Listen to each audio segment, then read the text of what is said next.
ولو أننا نزلنا إليهم الملائكة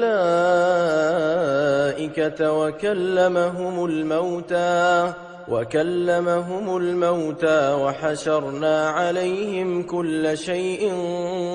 قبلا ما كانوا ليؤمنوا إلا أن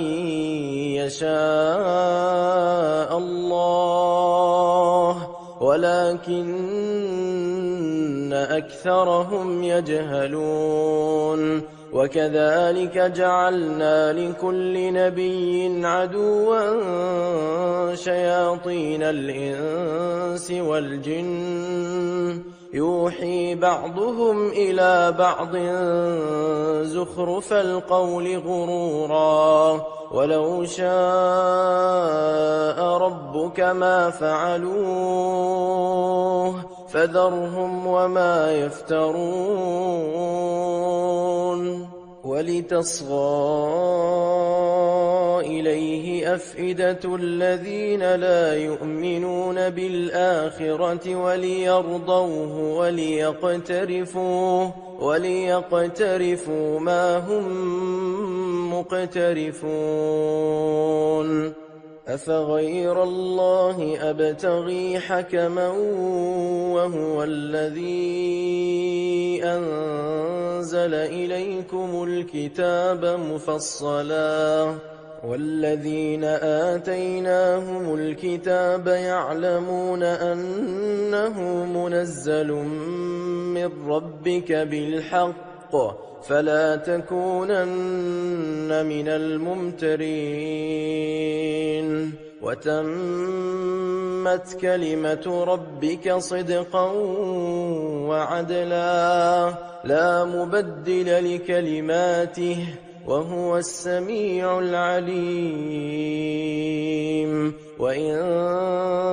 تطع أكثر من في الأرض يضلوك عن سبيل الله إن يتبعون إلا الظن وإن هم إلا يخرصون إن ربك هو أعلم من يضل عن سبيله وهو أعلم بالمهتدين فكلوا مما ذكر اسم الله عليه إن كنتم بآياته مؤمنين وما لكم ألا تأكلوا مما ذكر اسم الله عليه وقد فصل لكم ما حرم عليكم إلا ما اضطررتم إليه وإن كثيرا ليضلون بأهوائهم بغير علم إن ربك هو أعلم بالمعتدين وذروا ظاهر الإثم وباطنه إن الذين يكسبون الإثم سيجزون بما كانوا يقترفون ولا تأكلوا مما لم يذكر اسم الله عليه وإنه لفسق وإن الشياطين ليوحون إلى أوليائهم ليجادلوكم وإن أطعتموهم إنكم لمشركون أومن كان ميتا فأحييناه وجعلنا له نورا يمشي به في الناس كمن مثله في الظلمات ليس بخارج منها كذلك زين للكافرين ما كانوا يعملون وكذلك جعلنا في كل قرية أكابر مجرميها ليمكروا فيها وما يمكرون إلا بأنفسهم وما يشعرون وإذا جاءتهم آية قالوا لن نؤمن حتى نؤتى مثل ما أوتي رسل الله أعلم حيث يجعل رسالته سيصيب الذين أجرموا صغار عند الله وعذاب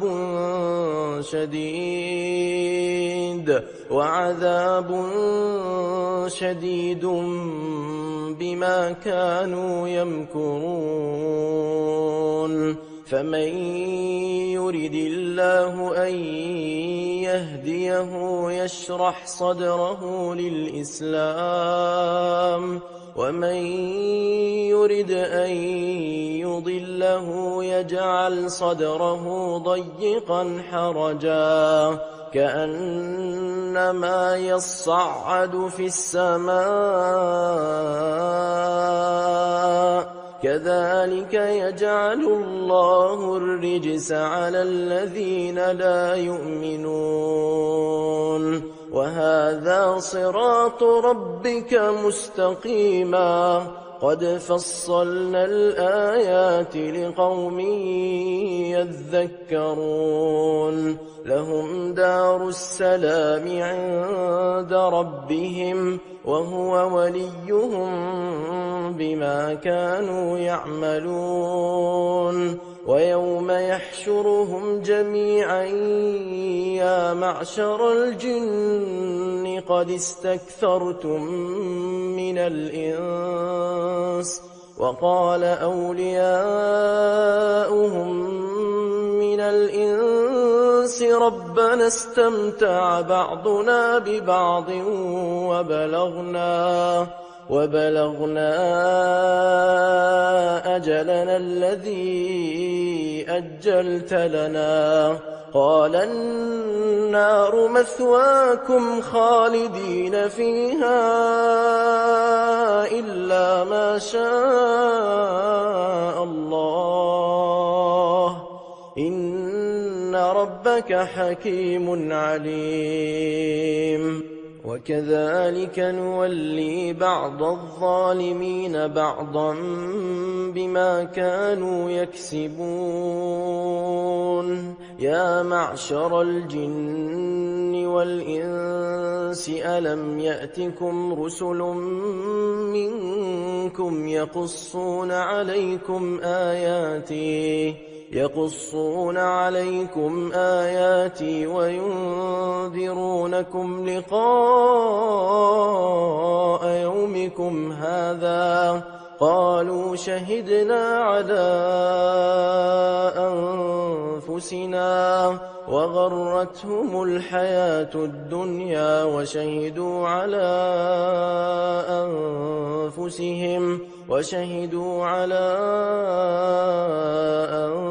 أنفسهم أنهم كانوا كافرين ذلك أن لم يكن ربك مهلك القرى بظلم وأهلها غافلون ولكل درجات مما عملوا وما ربك بغافل عما يعملون وربك الغني ذو الرحمة إن يشأ يذهبكم ويستخلف من بعدكم ما يشاء كما أنشأكم من ذرية قوم آخرين إنما توعدون لآت وما أنتم بمعجزين قل يا قوم اعملوا على مكانتكم إني عامل فسوف تعلمون من تكون له عاقبة الدار إنه لا يفلح الظالمون وجعلوا لله مما ذرأ من الحرث والأنعام نصيبا فقالوا هذا لله بزعمهم وهذا لشركائنا فما كان لشركائهم فلا يصل إلى الله وما كان لله فهو يصل إلى شركائهم ساء ما يحكمون وكذلك زين لكثير من المشركين قتل أولادهم شركاؤهم ليردوهم وليلبسوا عليهم دينهم ولو شاء الله ما فعلوه فذرهم وما يفترون وقالوا هذه أنعام وحرث حجر لا يطعمها إلا من نشاء بزعمهم وأنعام حرمت ظهورها وأنعام لا يذكرون اسم الله عليها افتراء عليه سيجزيهم بما كانوا يفترون وقالوا ما في بطون هذه الأنعام خالصة لذكورنا ومحرم على أزواجنا وإن يكن ميتة فهم فيه شركاء سيجزيهم وصفهم إنه حكيم عليم قد خسر الذين قتلوا أولادهم سفها بغير علم وحرموا ما رزقهم الله افتراء على الله قد ضلوا وما كانوا مهتدين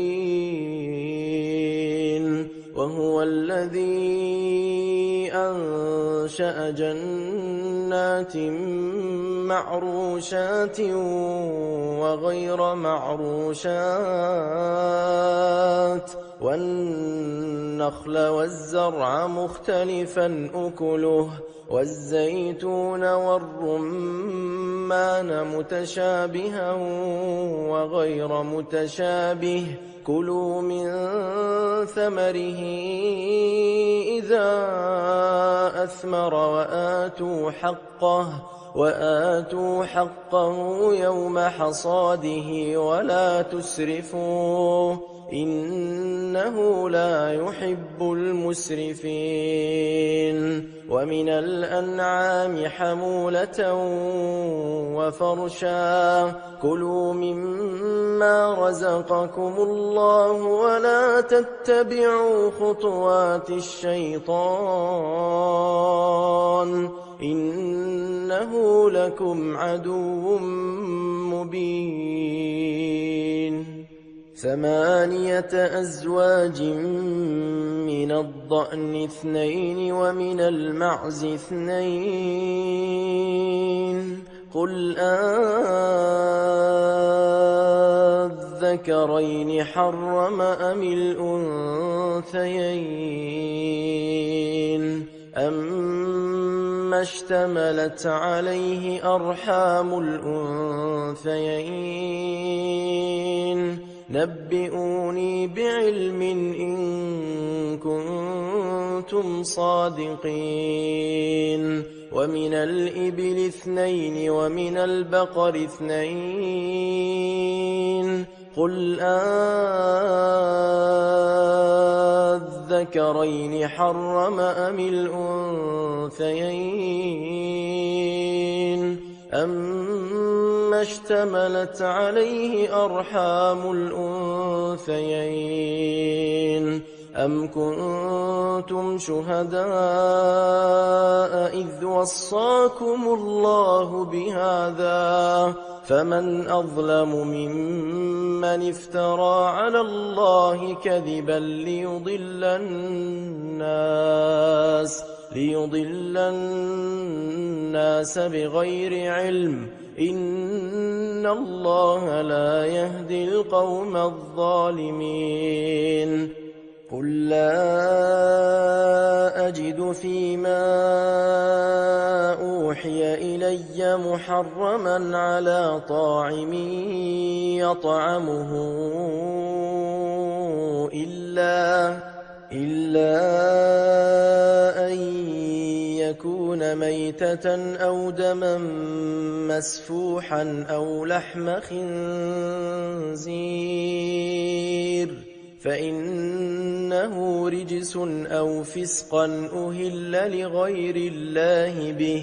فمن اضطر غير باغ ولا عاد فإن ربك غفور رحيم وعلى الذين هادوا حرمنا كل ذي ظفر ومن البقر والغنم حرمنا عليهم شحومهما إلا ما حملت ظهورهما أو الحوايا أو ما اختلط بعظم ذلك جزيناهم ببغيهم وإنا لصادقون فإن كذبوك فقل ربكم ذو رحمة واسعة ولا يرد بأسه عن القوم المجرمين سيقول الذين أشركوا لو شاء الله ما أشركنا ولا آباؤنا ولا حرمنا من شيء كذلك كذب الذين من قبلهم حتى ذاقوا بأسنا قل هل عندكم من علم فتخرجوه لنا إن تتبعون إلا الظن وإن أنتم إلا تخرصون قل فلله الحجة البالغة فلو شاء لهداكم أجمعين قل هلم شهداءكم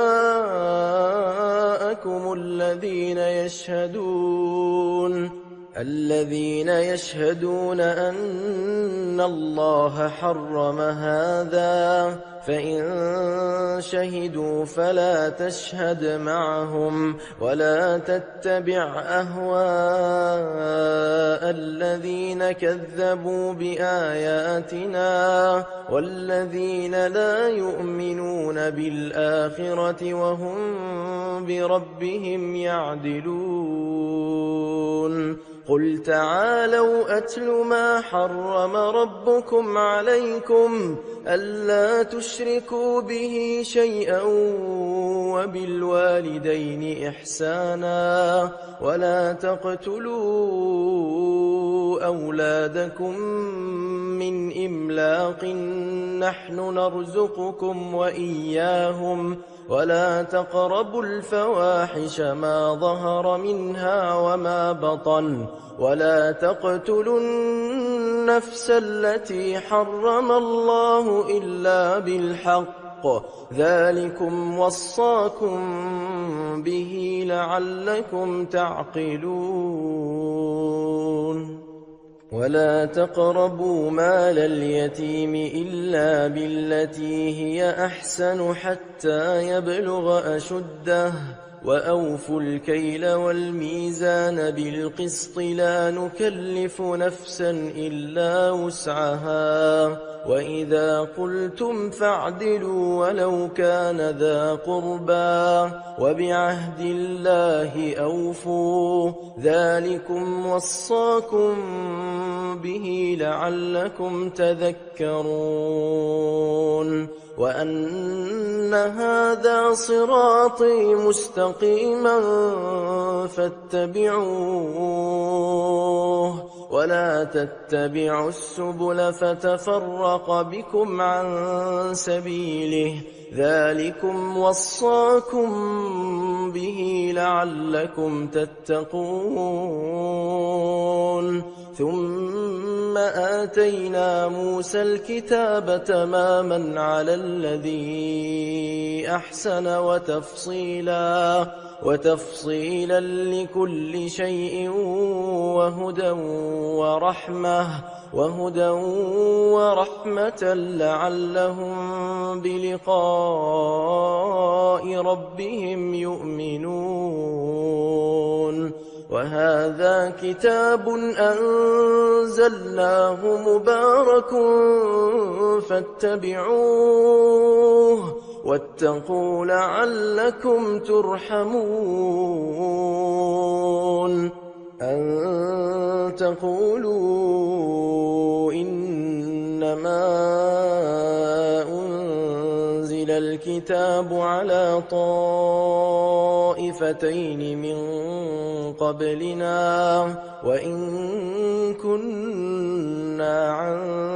دراستهم لغافلين أو تقولوا لو أنا أنزل علينا الكتاب لكنا أهدى منهم فقد جاءكم بينة من ربكم وهدى ورحمة فمن أظلم ممن كذب بآيات الله وصدف عنها سنجزي الذين يصدفون عن آياتنا سوء العذاب بما كانوا يصدفون هل ينظرون إلا أن تأتيهم الملائكة أو يأتي ربك أو يأتي بعض آيات ربك يوم يأتي بعض آيات ربك لا ينفع نفسا إيمانها لم تكن آمنت من قبل أو كسبت في إيمانها خيرا قل انتظروا إنا منتظرون إن الذين فرقوا دينهم وكانوا شيعا لست منهم في شيء إنما أمرهم إلى الله ثم ينبئهم بما كانوا يفعلون من جاء بالحسنة فله 10 أمثالها ومن جاء بالسيئة فلا يجزى إلا مثلها وهم لا يظلمون قل إنني هداني ربي إلى صراط مستقيم دينا قيما ملة إبراهيم حنيفا وما كان من المشركين قل إن صلاتي ونسكي ومحياي ومماتي لله رب العالمين لا شريك له وبذلك أمرت وأنا أول المسلمين قل أغير الله أبغي ربا وهو رب كل شيء ولا تكسب كل نفس إلا عليها ولا تزر وازرة وزر أخرى ثم إلى ربكم مرجعكم فينبئكم بما كنتم فيه تختلفون وهو الذي جعلكم خلائف الأرض ورفع بعضكم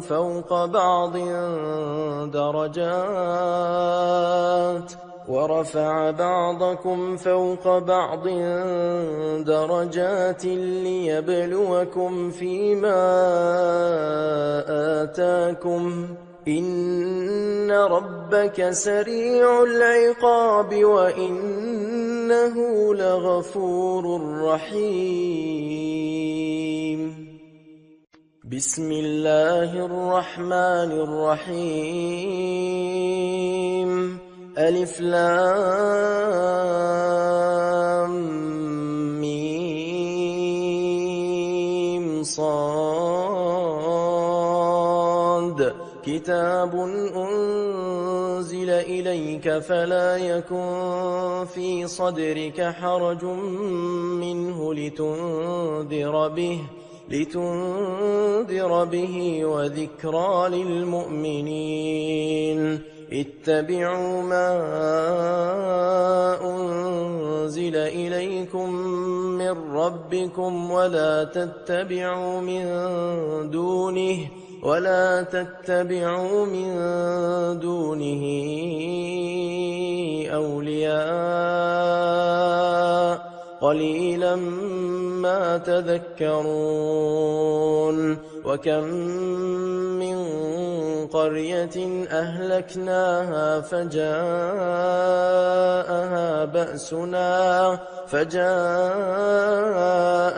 بأسنا بياتا أو هم قائلون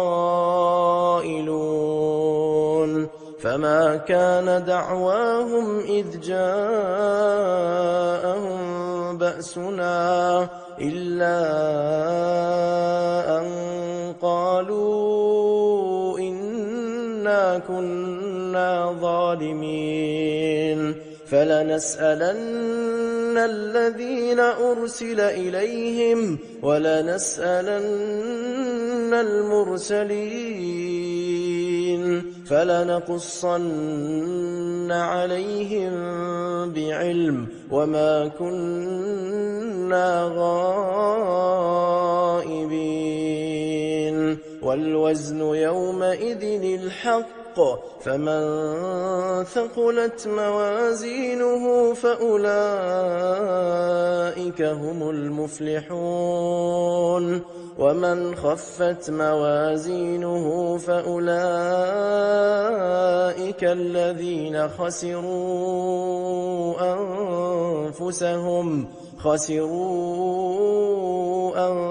أنفسهم بما كانوا بآياتنا يظلمون ولقد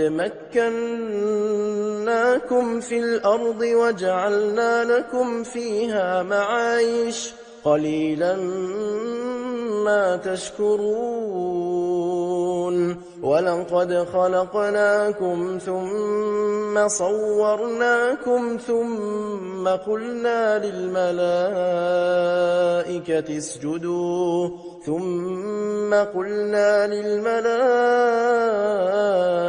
اسجدوا لآدم فسجدوا إلا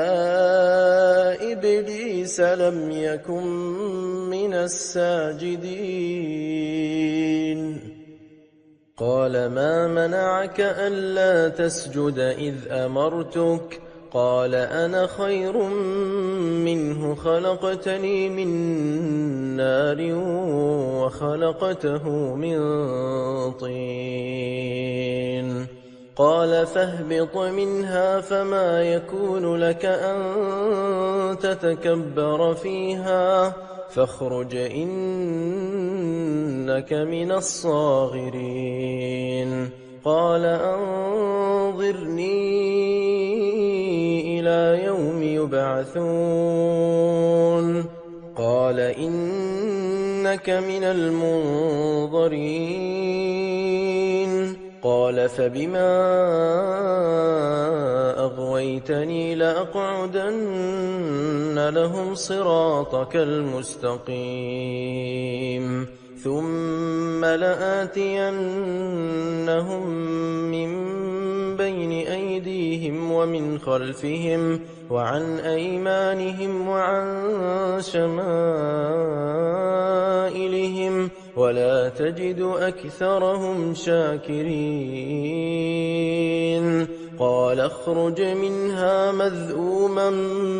مدحورا لمن تبعك منهم لأملأن جهنم منكم أجمعين ويا آدم اسكن أنت وزوجك الجنة فكلا من حيث شئتما ولا تقربا هذه الشجرة فتكونا من الظالمين فوسوس لهما الشيطان ليبدي لهما ما وري عنهما من سوآتهما وقال ما نهاكما ربكما عن هذه الشجرة إلا أن تكونا ملكين أو تكونا من الخالدين وقاسمهما إني لكما لمن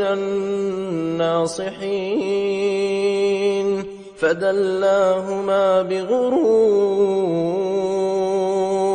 فلما ذاقا الشجرة بدت لهما سوآتهما وطفقا يخصفان عليهما من ورق الجنة وناداهما ربهما ألم أنهكما عن تلكما الشجرة وأقل لكما إن الشيطان لكما عدو مبين قالا ربنا ظلمنا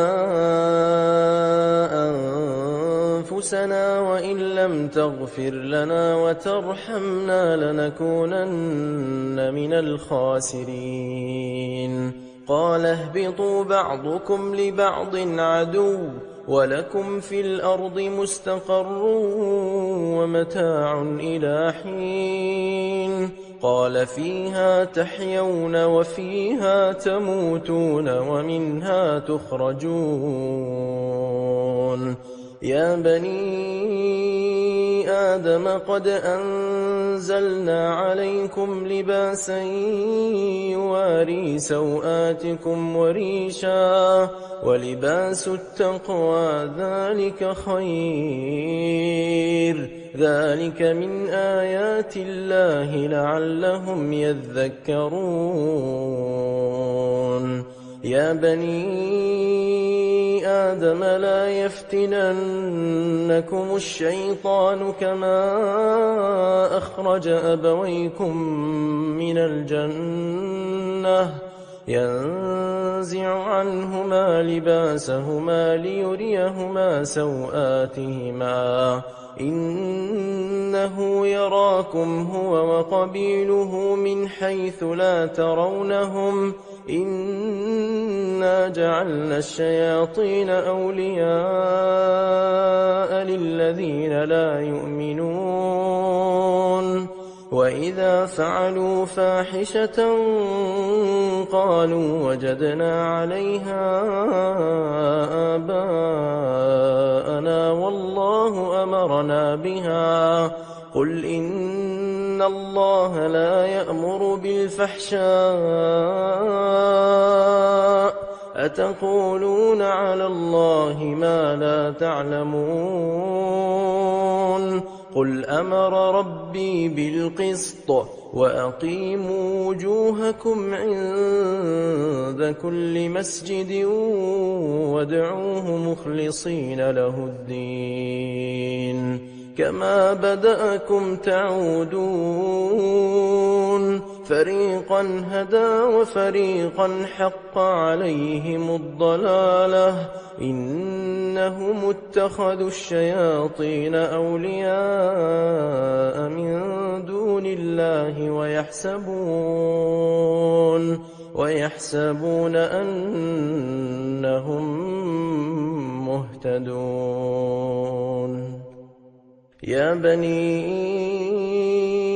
آدم خذوا زينتكم عند كل مسجد وكلوا واشربوا ولا تسرفوا إنه لا يحب المسرفين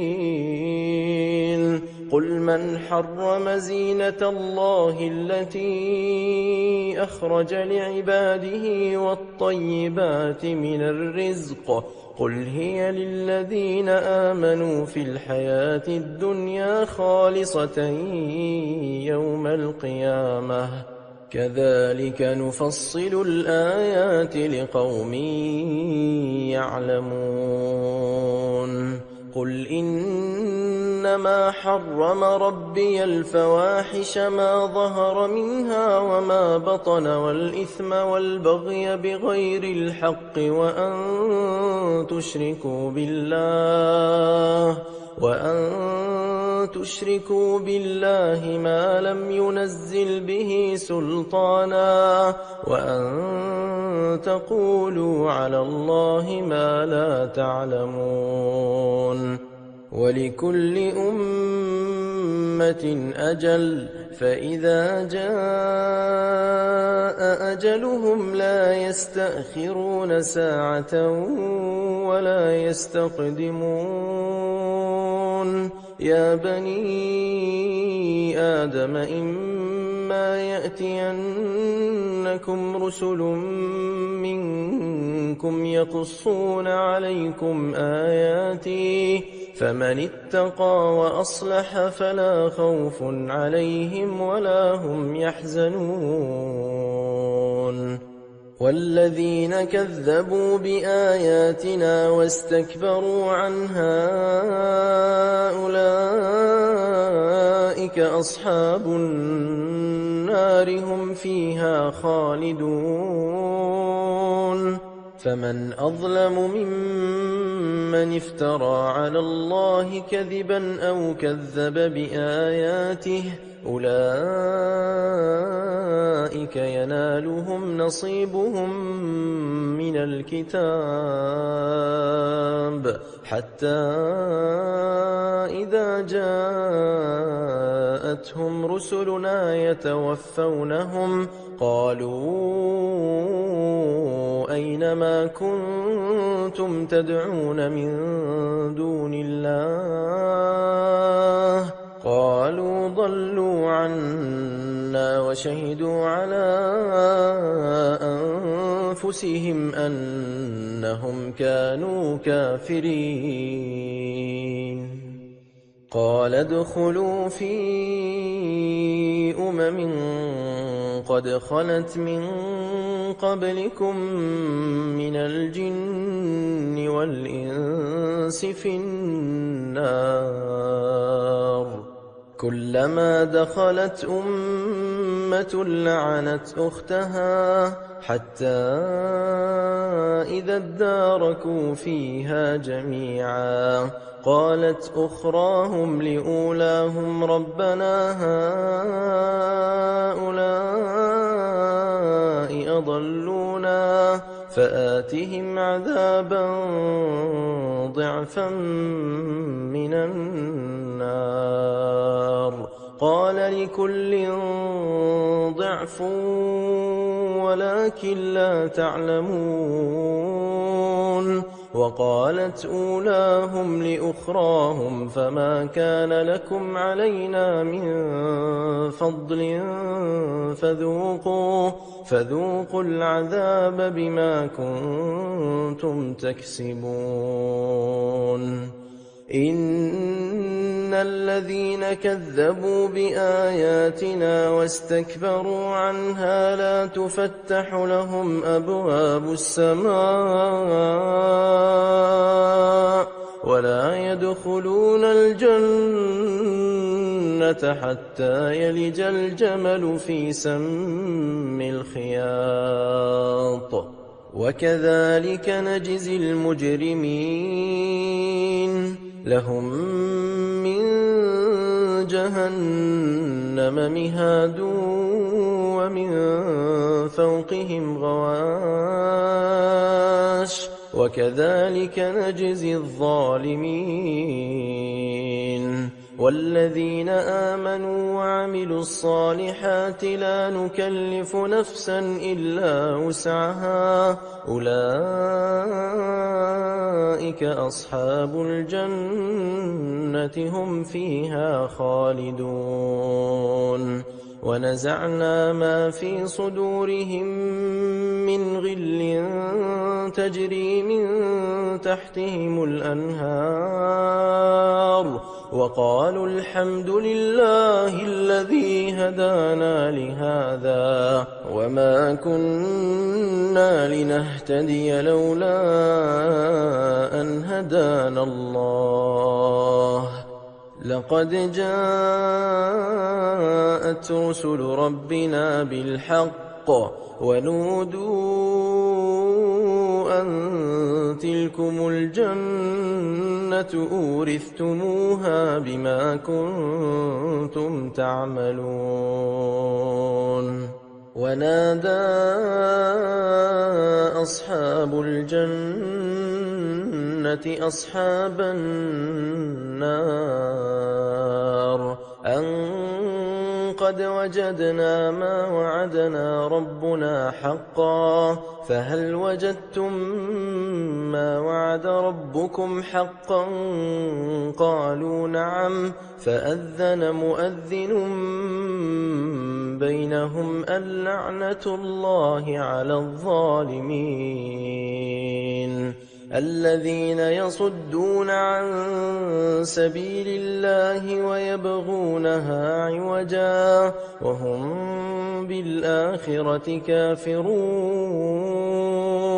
وبينهما حجاب وعلى الأعراف رجال يعرفون كلا بسيماهم ونادوا أصحاب الجنة أن سلام عليكم لم يدخلوها وهم يطمعون وإذا صرفت أبصارهم تلقاء أصحاب النار قالوا ربنا لا تجعلنا مع القوم الظالمين ونادى أصحاب الأعراف رجالا يعرفونهم بسيماهم قالوا ما أغنى عنكم جمعكم وما كنتم تستكبرون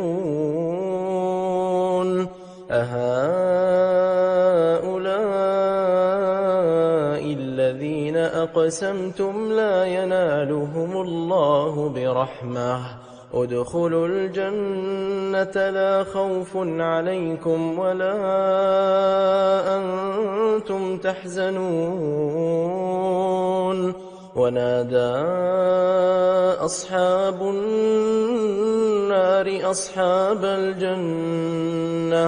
ونادى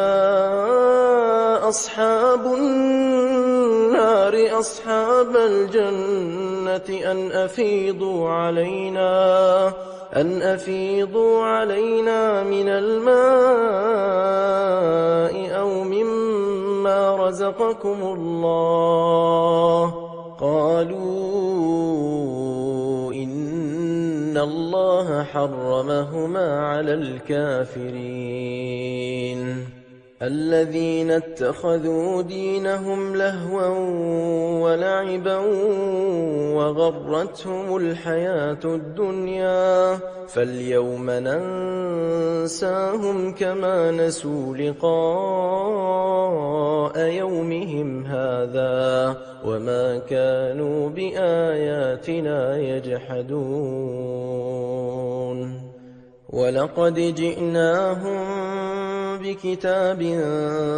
فصلناه على علم هدى ورحمة لقوم يؤمنون هل ينظرون إلا تأويله يوم يأتي تأويله يقول الذين نسوه من قبل قد جاءت رسل ربنا بالحق فهل لنا من شفعاء فيشفعوا لنا أو نرد فنعمل غير الذي كنا نعمل قد خسروا أنفسهم وضل عنهم ما كانوا يفترون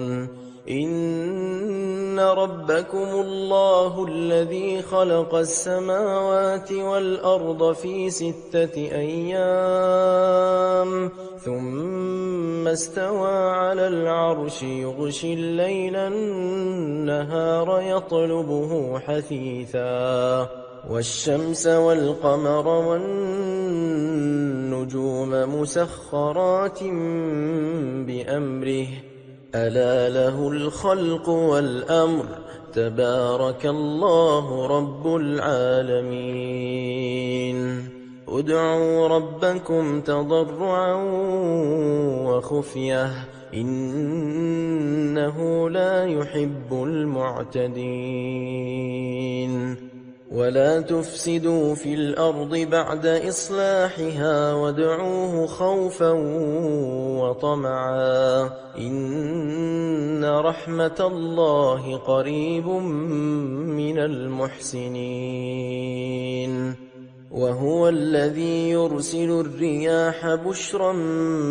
بين يدي رحمته حتى إذا أقلت سحابا ثقالا سقناه لبلد ميت فأنزلنا به الماء فأخرجنا به من كل الثمرات كذلك نخرج الموتى لعلكم تذكرون والبلد الطيب يخرج نباته بإذن ربه والذي خبث لا يخرج إلا نكدا كذلك نصرف الآيات لقوم يشكرون لقد أرسلنا نوحا إلى قومه فقال يا قوم اعبدوا الله ما لكم من إله غيره إني أخاف عليكم عذاب يوم عظيم قال الملأ من قومه إنا لنراك في ضلال مبين قال يا قوم ليس بي ضلالة ولكني رسول من رب العالمين أبلغكم رسالات ربي وأنصح لكم وأعلم من الله ما لا تعلمون أوعجبتم أن جاءكم ذكر من ربكم على رجل منكم لينذركم ولتتقوا ولعلكم ترحمون فكذبوه فأنجيناه والذين معه في الفلك وأغرقنا الذين كذبوا بآياتنا إنهم كانوا قوما عمين. وإلى عاد أخاهم هودا قال يا قوم اعبدوا الله ما لكم من إله غيره أفلا تتقون. قال الملأ الذين كفروا من قومه إنا لنراك في سفاهة وإنا لنظنك من الكاذبين. قال يا قوم ليس بي سفاهة ولكني رسول من رب العالمين أبلغكم رسالات ربي وأنا لكم ناصح أمين. أوعجبتم أن جاءكم ذكر من ربكم على رجل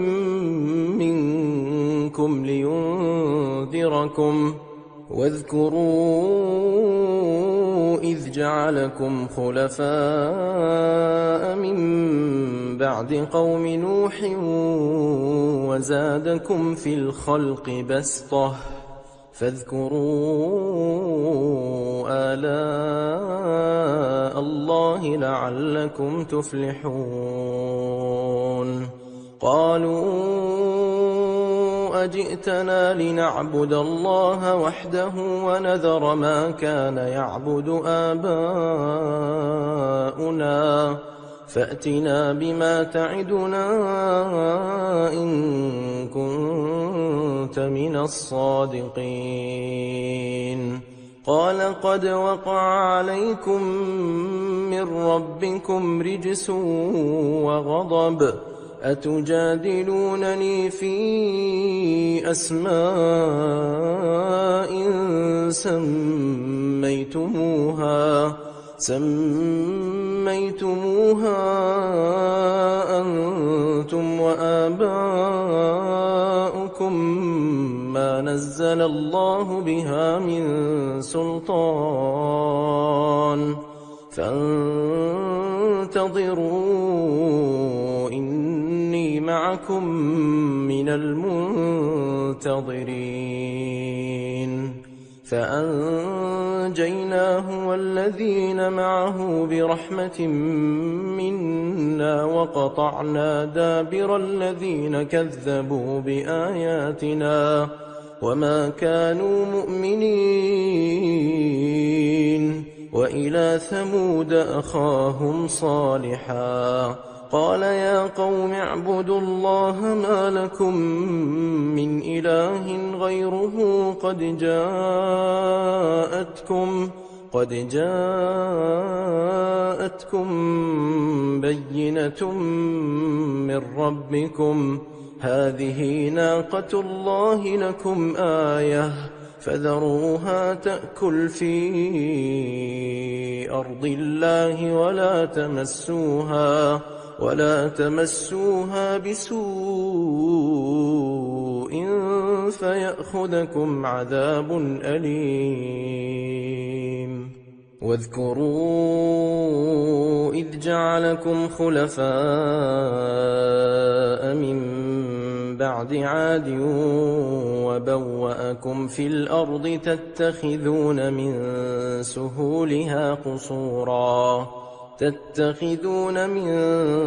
سهولها قصورا وتنحتون الجبال بيوتا فاذكروا آلاء الله ولا تعثوا في الأرض مفسدين. قال الملأ الذين استكبروا من قومه للذين استضعفوا لمن آمن منهم أتعلمون أن صالحا مرسل من ربه قالوا إنا بما أرسل به مؤمنون قال الذين استكبروا إنا بالذي آمنتم به كافرون فعقروا الناقة وعتوا عن أمر ربهم وقالوا يا صالح ائتنا بما تعدنا إن كنت من المرسلين فأخذتهم الرجفة فأصبحوا في دارهم جاثمين فتولى عنهم وقال يا قوم لقد أبلغتكم رسالة ربي ونصحت لكم ولكن لا تحبون الناصحين ولوطا إذ قال لقومه أتأتون الفاحشة ما سبقكم بها من أحد من العالمين إنكم لتأتون الرجال شهوة من دون النساء بل أنتم قوم مسرفون وما كان جواب قومه إلا أن قالوا أخرجوهم من قريتكم إنهم أناس يتطهرون فأنجيناه وأهله إلا امرأته كانت من الغابرين وأمطرنا عليهم مطرا فانظر كيف كان عاقبة المجرمين وإلى مدين أخاهم شعيبا قال يا قوم اعبدوا الله ما لكم من إله غيره قد جاءتكم بينة من ربكم فأوفوا الكيل والميزان ولا تبخسوا الناس أشياءهم ولا تفسدوا في الأرض بعد إصلاحها ذلكم خير لكم إن كنتم مؤمنين ولا تقعدوا بكل صراط توعدون وتصدون عن سبيل الله من آمن به وتبغونها عوجا واذكروا إذ كنتم قليلا فكثركم وانظروا كيف كان عاقبة المفسدين وإن كان طائفة منكم آمنوا بالذي أرسلت به وطائفة لم يؤمنوا فاصبروا حتى يحكم الله بيننا وهو خير الحاكمين